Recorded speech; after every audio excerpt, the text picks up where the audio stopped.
All right. Today I'm very happy to welcome a great actress. We know her from great shows, basically science fiction, Smallville, Battlestar Galactica, and Van Helsing, Resident Alien, many work. She will talk to us about her great career.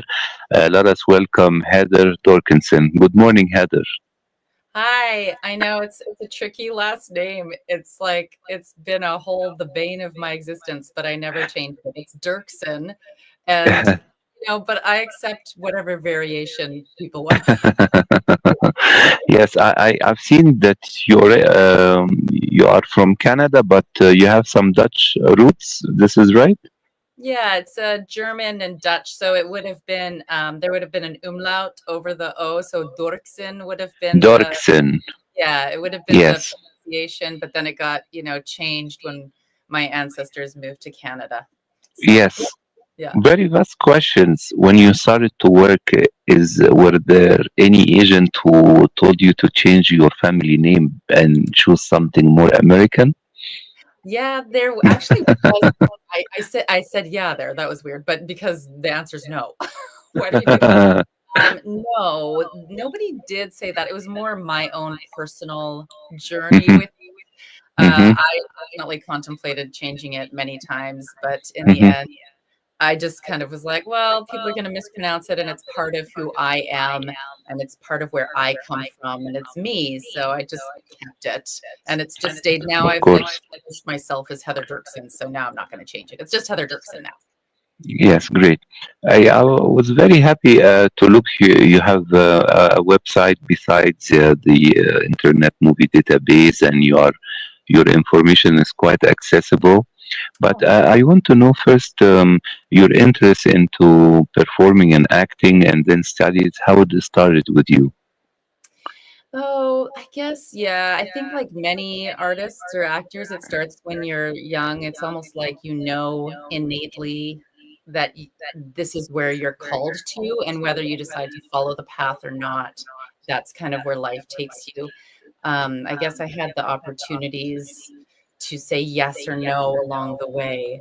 And so I did acting throughout high school and I did community theater. I did like Guys and Dolls and Sound of Music in high school. I played Maria. So I loved it. I just didn't consider it a career option. Hmm. And then, yeah, when I went to university, there was an acting teacher. I just took one acting class amongst all of my science and math because I was going to do science for a living. And my one acting class, the teacher had us close our eyes and picture what makes our heart sing. And for me, it was performing. And yeah, and then and then he asked, what's stopping you from doing that? And how can you start? And for me, I was like, yeah, I guess there is no risk at this point. I don't want to look back when I'm old and be like, I could have, but I didn't. So I just took the leap and changed my major from science to theater. And then I haven't looked back. Hmm. And from science to science fiction later. Yes, and I- after theater, tell me how was your journey to land up your first starring role, especially on television, because you co-starred in very famous and I can say cult following series later on. Yeah, I started off actually, what was really helpful for me was getting my degree in theater. So I Hmm. graduated with a whole bunch of acting tools under my belt. Hmm. Then after that, I got an agent.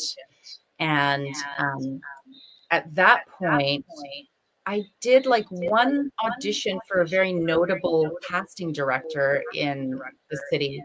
And she remembered me and called my agent and asked if I wanted to work for them as a reader. So what I would do is I would go into the audition room and I would read opposite actors coming in to audition for parts. So every Yes. day I got to do scenes with actors from all over the city. And it was like I learned so much just about casting and what people bring into the audition room and everything. And so those casting directors were really instrumental. Kareen Ayers and Heike Brandstetter were their names, are their names. They were Yes. very instrumental in my career. They started giving me opportunities for little parts here and there. Battlestar Galactica was through Kareen and Heike, and so was Stargate Atlantis. All of these sci-fi television shows that I got on and really enjoyed and learned a lot. So that was kind of the inroad into actually doing it as a career. Was that job as a casting reader really helped me and launched me into it. Yes. I saw the first Battlestar Galactica in cinema. Oh, In the 70s, Universal used to release films in cinema. So, wow. yeah, I mean pilots. So, Battlestar Galactica came, the pilot, of the first, the original series, Yeah, yeah. and I went to see it. I remember also there was a movie called Earthquake, shot in Heston, and this movie used to be presented in ultrasound. You can, before Dolby Stereo and stuff like that. And then Battlestar Galactica, the series came on television later. You know, Yeah, yeah. and I've seen it, in the 80s. Oh, But yeah. I want to ask you about uh, co-starring in the remake, and I think what is beautiful about Battlestar Galactica, it speak about, although it's in space and it's set, it is set, in the future maybe, or it speaks about migration, and it speaks about people finding home, and it speaks a lot of human elements. So tell me a little bit about how did you prepare for your role in Battlestar Galactica? I mean, my role specifically was written initially as like Marine with sandwich. And it Yes. was like Marine with sandwich. And I came into the audition room and it was all guys and me. So I was the alternate choice. Like I kind of was like, oh, okay, I guess I'm the one girl choice. And I went in, I booked it. And what I needed to know for that role was a ton of they had a Navy SEALs guy in there helping me with rifle handling and rifle training, and he just had me do drills over and over and over because I was supposed to draw Yes. my gun on the president in my scene. It was a very important scene. She's trying to escape into the escape pod, and my character catches her. I'm just walking down the hallway with a sandwich, and then I drop my sandwich. I see her, and then I pull my rifle, and I'm holding it on her, and it's a very intense scene, and she talks her way through it, and I'm very conflicted. It was a little, Hmm. very important, and then they kept calling me back, Hmm. um, random soldiers through the seasons, and then by the end season, they'd given me a big character. My character had risen up through the ranks, and I was given a proper name, and I was given big scenes, and it was really cool because the writers saw that I had been on the show over and over and over, and then kind of wrote for me at that point. But Battlestar Galactica has some really beautiful elements to it. The Cylons are Hmm. very, I mean, the whole thing about not knowing who's infiltrating and who's not, and yeah, science fiction has a way of hiding societal ideas Hmm. behind kind of machinery and aliens and all this stuff, but it can really address some really potent and powerful ideas. And I think that's why Battlestar Galactica was so popular, because it wasn't just surface. There was some really deep themes happening that carried it through, and it's really Hmm. strong performances. Oh, also, that was the first time I worked really briefly with Trisha Helfer. I was like Yes. kind of a soldier in the background, and she was there, and I was just starting my career, and I was like, oh, she's so beautiful, and like I was just kind of over here like fangirling, and then cut to years later.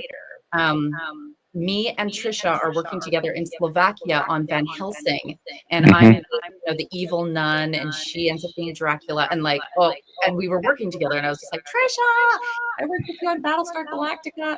Anyway, it was a lovely reunion, and a lovely full circle to come back to that one. That was a long rambling answer. Yes, speaking of science fiction and horror, I review your photos on the Internet Movie Database. Many characters with heavy makeup and, I mean, challenging costume.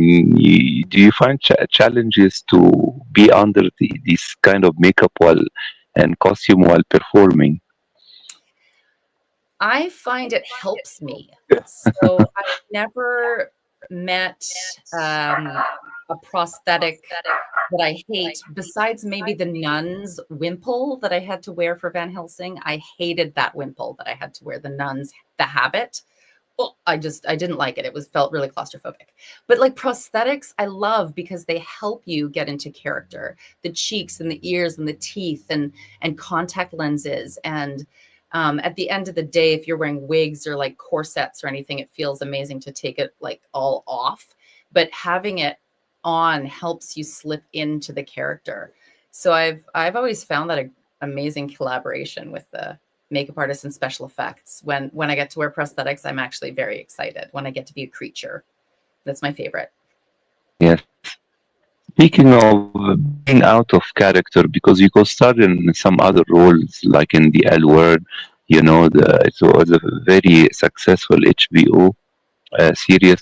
Tell me, do you have a dream role you like to perform far away from horror and science fiction? I mean, romantic or more playful, role in mind? Yeah. Yeah, I think that like a really juicy dramatic role would be really beautiful to explore.